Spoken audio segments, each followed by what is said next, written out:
and thanks for joining us and staying with us for our first segment. We have with us representatives from the U.S. Embassy in Belize. These beautiful ladies are, in fact, Beverly Marcus, who is the political and economic chief at the U.S. Embassy.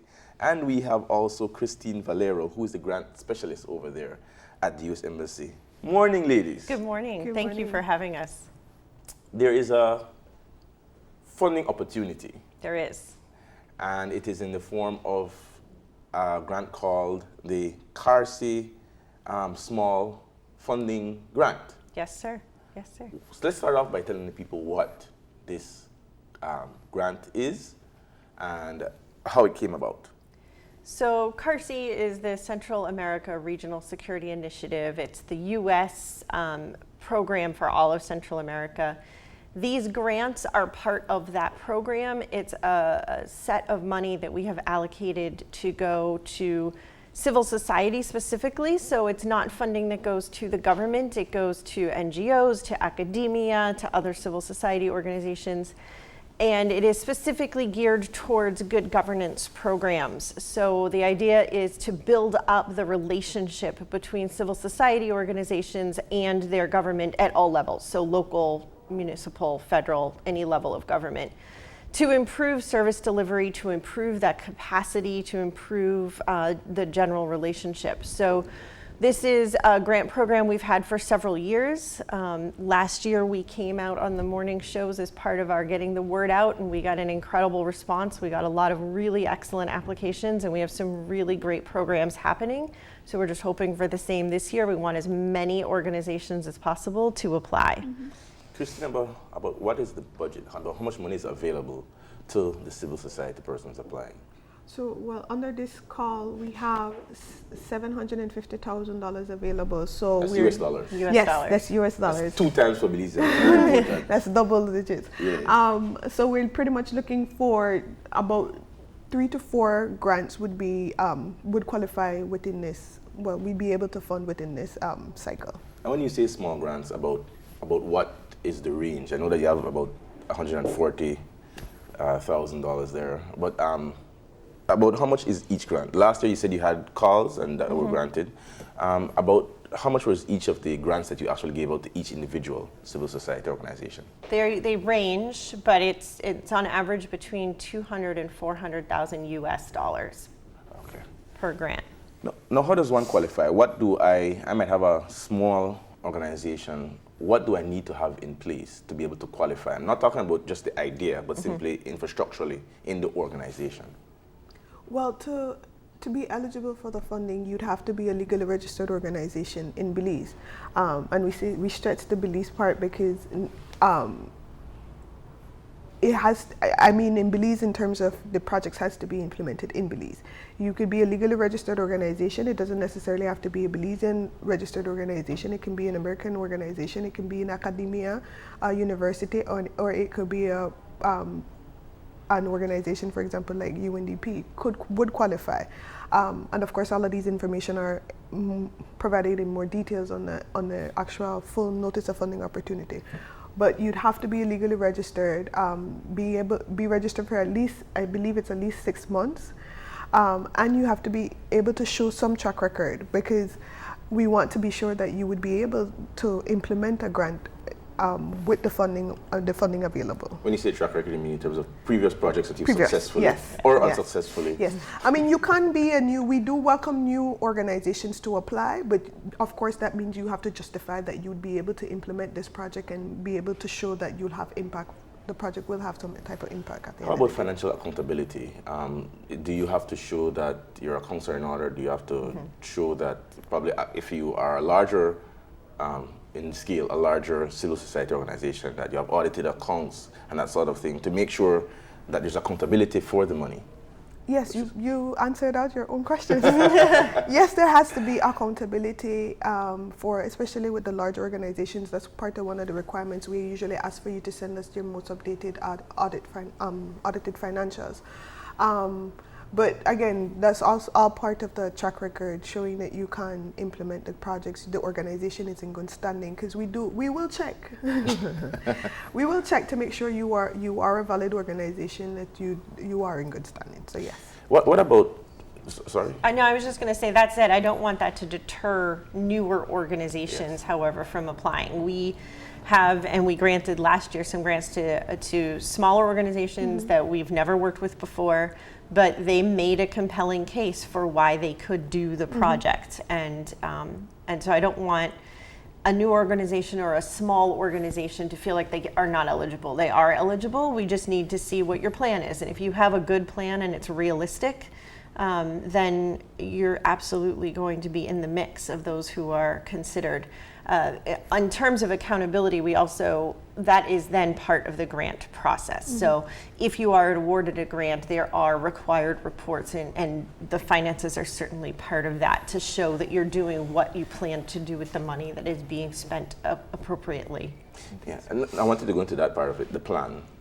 What is the concepts? Do you have any restrictions on concepts in terms of the time length that it has to be executed in?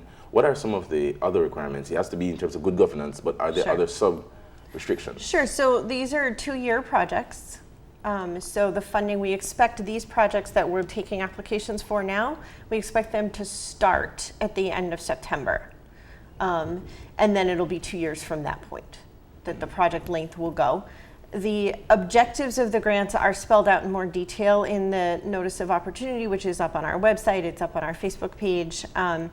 But in general, it is focused on good governance. We are looking at, as I said, building the connections between civil society and government. So the idea is improving service delivery by building that partnership. We're also looking at building capacity for both civil society organizations and the civil service. So I think that's a part of government that is often overlooked, but it's actually the machine that makes it all, the trains keep going, right?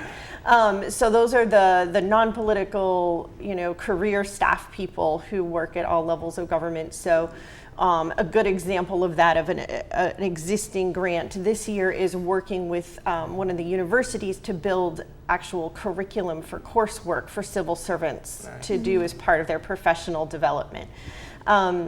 So those are the primary objectives. We have this year a special focus on anything that would benefit particularly vulnerable and underserved populations, particularly women and children. So again, this year, some of the organizations we're working with are working on improving victim services and access to legal services for victims of gender-based violence, for example. Is there a reason why the focus, the policy focus of grants like these is not on big government, but on civil society? What is the benefit of working and enhancing financial support to civil society as opposed to government? Sure, well, I think there's a number of things. You see everywhere in the world, the resilience of any society is really built on the strength of its people and of civil society, right? So governments change, the people change, but at the end of the day, the people of the country don't change. And so we find it's incredibly important to build that capacity. I mean, civil society acts as everything from a government watchdog, which we all know is an incredibly important function, to that's where your education comes from. That's where civic action comes from. That's where, when you see people get passionate about something and making real change in their communities, it is often through their school or through their club or through a group that does a beach cleanup, and then that's how you hear about somebody getting launched and suddenly they're the next, Jacques Cousteau. So I think that's why it's so important for us to work not just with governments, but with the people, and to do real change in their communities. Now, I'm looking at the focus this year of women and children. There are some other things going on in Belize which probably are more at the forefront. For example, and I guess this will be addressed in terms of what grants are approved. But like issues like the UPCAT, when I think of governance in Belize, the issue of women and children probably are surely at the forefront. but we have some other major governance issues that we have there. How do you in the call, because it's a small pool of persons in Belize applying, I would assume, Sure. as opposed to other countries, how do you, in forums like this, encourage people to spread what they're looking at in these areas, rather than just what's already been done and already being done, because Sure. you want to hit the niches?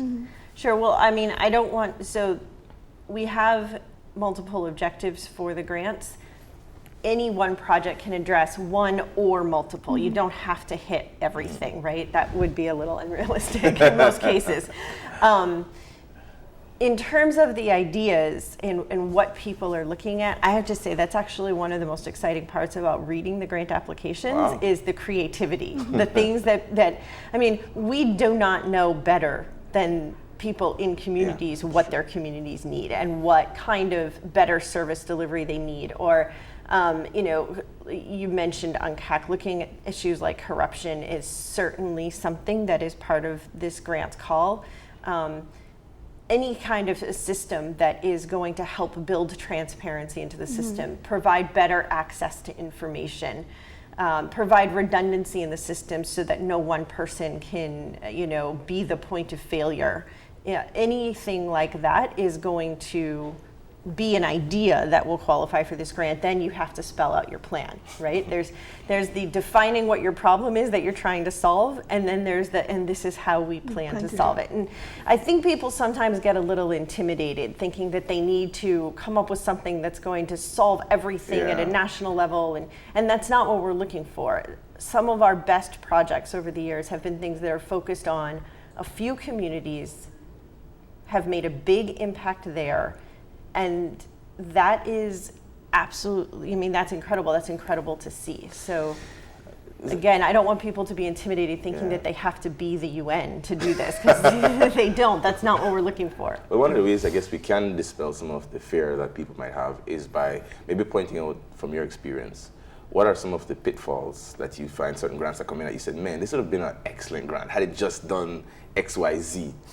And you thought, for some other grants, man, this is a horrible grant. And so can you give us tips as to what you should not be doing in applying for the grant, and things that, you know, you could do to improve an idea that you have? Okay, so I would say one of the things you can do is make sure you try to be focused in what you plan to achieve. Don't be overly ambitious about the project. Like Beverly said, don't overthink it, and don't try to do the world in 2 years, because one, it's a 2-year grant. Two, it's not a whole bunch of money. So try to be focused. Don't create a lot of objectives. Focus on 1 or 2 objectives that are aligned with what is outlined within your NOFO, and things that NOFO. are Notice of Funding Opportunity. Oh, okay. Which provides all the details of what we require and what we look at. So try to focus your objectives along those lines. We have within the Notice of Funding Opportunity, we also have specific indicators that we ask for the projects to be able to achieve at the end of the day. Focus on those. And one of the tips for you, if you're concerned about whether or not your project makes sense or whether or not your project would be scored highly, is to pay attention to in the Notice of Funding Opportunity, there's the eligibility criteria. We provide that information, and that clearly outlines exactly what the review panel will be looking for. How much is scored for monitoring evaluation plans, for example, or what is scored for cost effectiveness, and what when we look at sustainability. So you have a clear idea of what the sections are and how you are scored. So when you create your proposal, after you've created your proposal, go to your criteria, go to the eligibility criteria and focus on that and say, all right, have I answered all of these questions? Does my proposal address each and every one of those? Another thing is make sure that your budget is realistic. We understand the proposal development phase versus implementation varies and changes, so you will see some changes in terms of pricing and that sort of thing. We expect that. But please don't be overly ambitious with your budget and tell me it is going to cost, tell me that 90% of your budget, what you're asking for, is going to personnel. I won't fund you for that. Sorry, let me rephrase. We might not consider that as a favorable grant. You know, to look at that, look also at one of the things we really will be paying attention to, and we've always paid attention to, is how you plan to monitor what you've done. How do you plan to evaluate and look back? I said I'll do build capacity, for example. I'll build capacity, and then what? We will be looking at the then what part of it.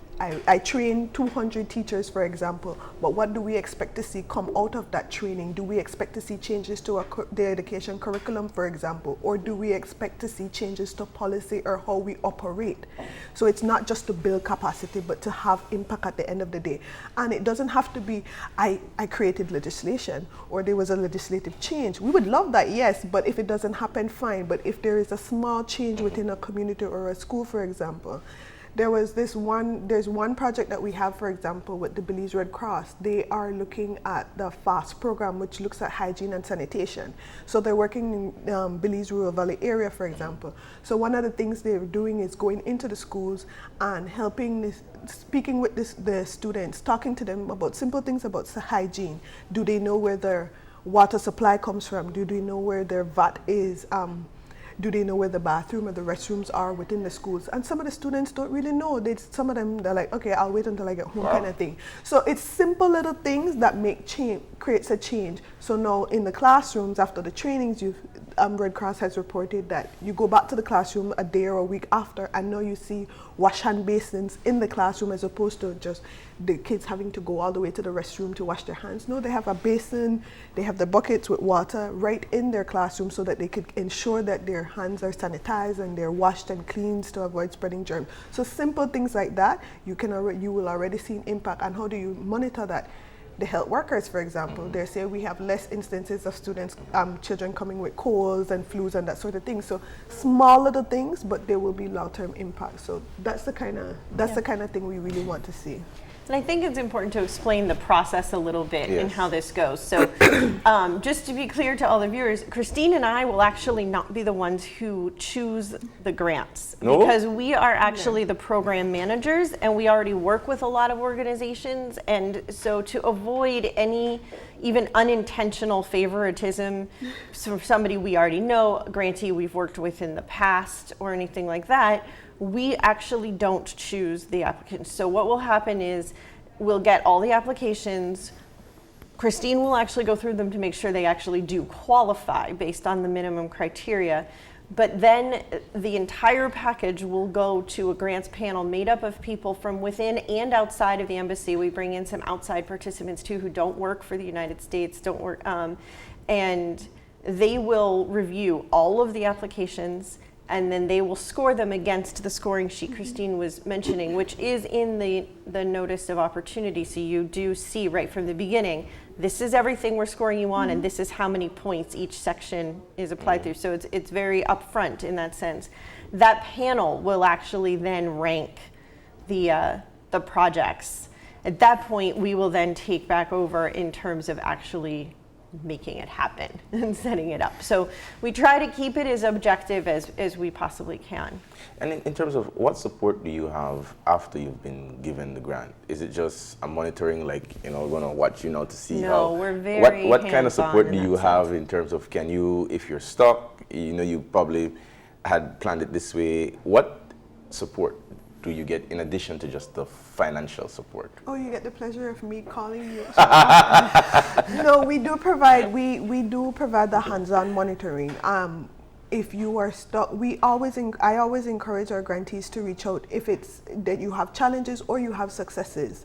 If you have the challenges, we have the opportunity to provide the technical guidance and assistance that is necessary to help you through the process, because we understand, again, developing a proposal is one thing, and then 3-4 months afterwards, implementing the project, things might change, circumstances change, government changes, a lot of things might change. So there's that room for us to make the necessary changes and adjustments that are necessary for the project to still be successful at the end of the day. So we definitely do provide that, and we always encourage our grantees to reach out to us to seek the assistance, and because if we don't have it in-house, we will try to get that assistance and guidance for you. So we are definitely hands-on. We've also been working really hard to network the grantees with each other. Because often the problem you're facing, somebody else has faced too, and they might have better ideas about how to work with it. And we've seen some really exciting things come out of that kind of synergy. We've seen grantees team up on activities. We've seen them team up on evaluating projects. We've seen, the lessons learned and the networking that happens there. And again, all of that, at the end of the day, I'll be gone.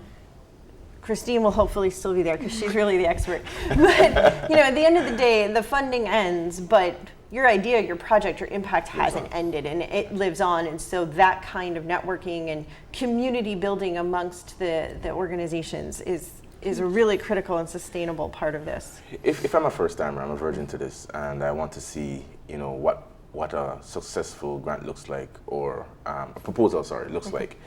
Is there somewhere I can go and see past ones, how it was structured, etc.? I don't know if we have that we have past project proposals. So I can look at and see, okay, this is where I outline it, this is what I do. We don't have something like that, and the reason for that previous ideas too. Yeah, previous ideas, we do have the list of our active grants, so you can see what other organizations are doing and what their ideas were. We don't provide the previous proposals, partially because some of that is proprietary information for the organizations themselves. It's their budgets, it's their monies, but also because it's very important to us to not give any impression of favoritism of one over another. What we will have is on May 13th, we're going to have a question and answer session. So anybody who is interested, any questions that you have, you can send them in to us in advance. You can attend the question and answer session. I'd like to we did put out a newspaper ad advertising it for May 9th. Wow. Then the referendum date changed, and we thought maybe May 9th would be a little bit hard. So we've changed it to May 13th. So for anybody who has already seen that ad, please note the date change. But we'll put that out there. We will then collate all the questions we got, whether it was from the question and answer session, from emails, from calls, anything we're getting through this entire process. May 15th is the last time we can receive new questions. Again, to be fair, so that everybody gets all the information.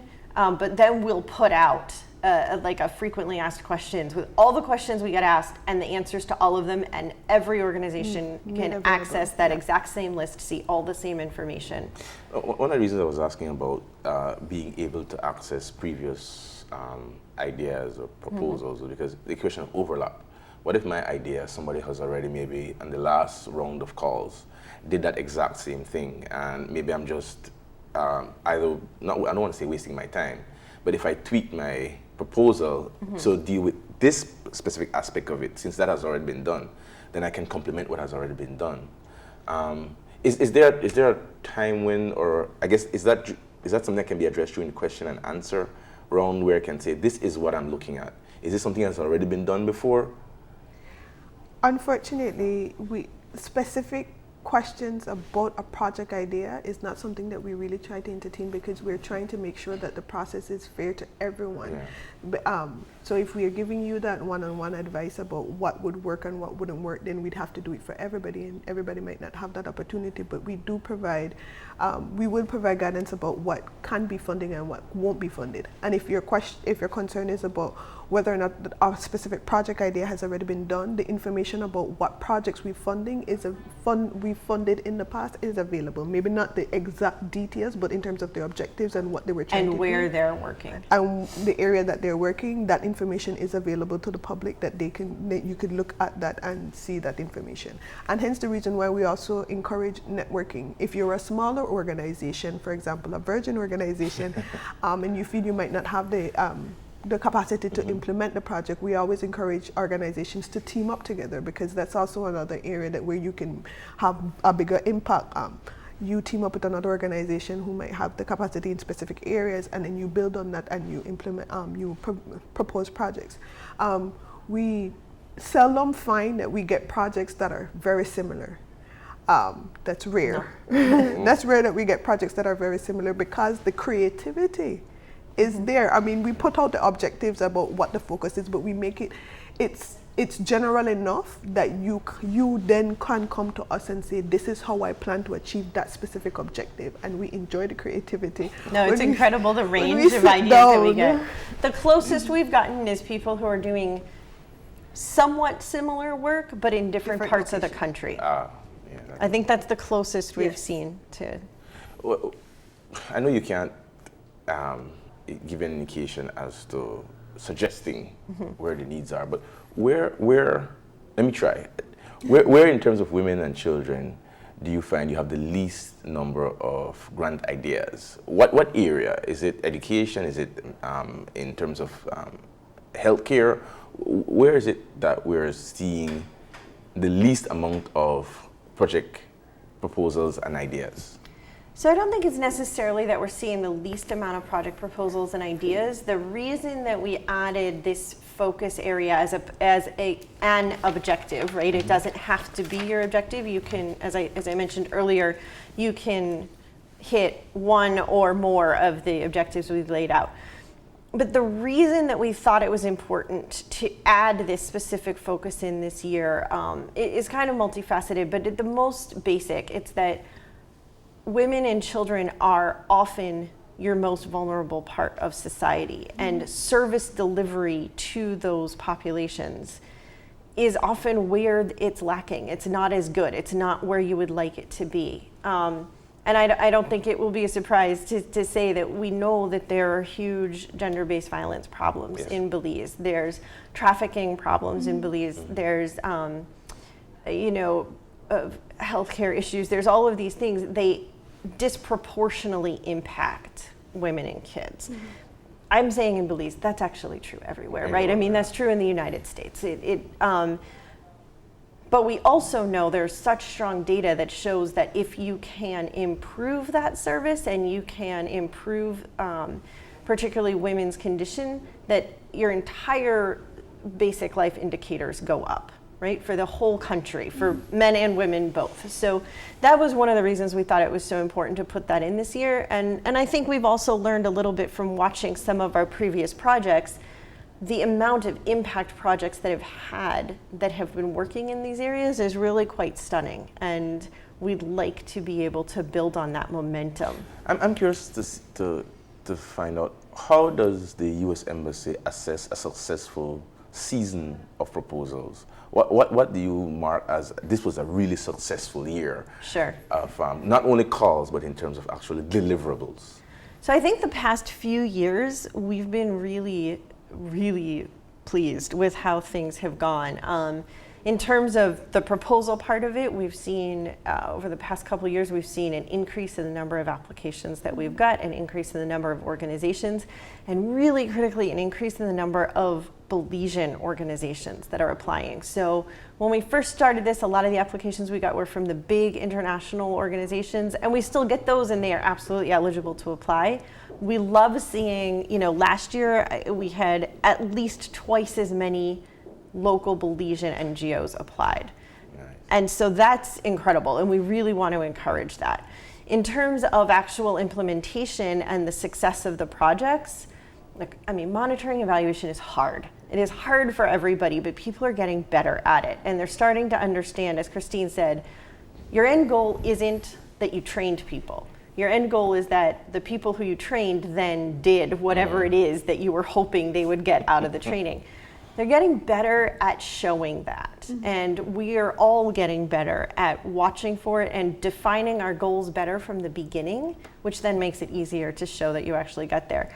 But we've seen people who were in horrible situations maintain long-term jobs and improve their family situations. We've seen actual disaster preparation go from sort of a baseline of, let's say, 20% of your community knew where the hurricane shelter was and what to do, to 80% of the community knows. We've seen education curriculum changes that are being looked at for a national curriculum change.